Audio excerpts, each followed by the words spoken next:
La base opérationnelle de l'île Longue. Ici se cache le sanctuaire de la dissuasion nucléaire maritime française, port d'attache des 4 sous-marins nucléaires lanceurs d'engins du pays.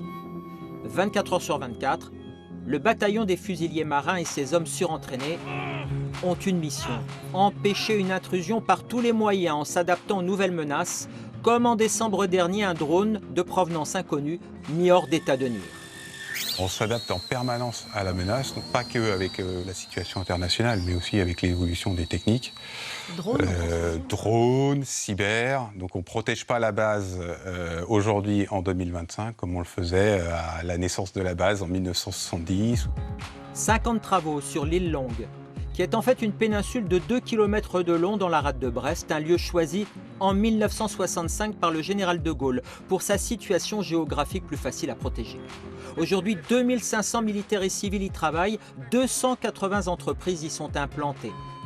La zone rouge pyrotechnie et nucléaire où nous pénétrons est l'une des plus secrètes et des plus sensibles. Intervention pour blessés radiocontaminés sur le site de l'île Longue.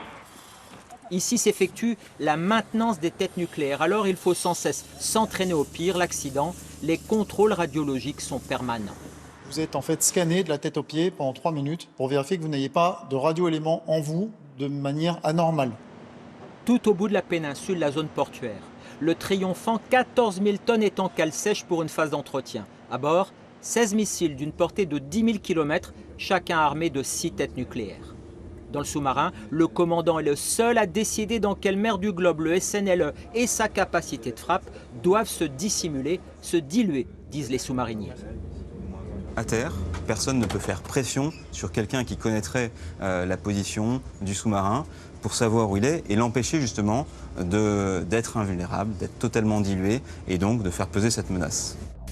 À tout moment, au moins un des 4 sous-marins nucléaires lanceurs d'engins français est prêt à intervenir quelque part sur la planète.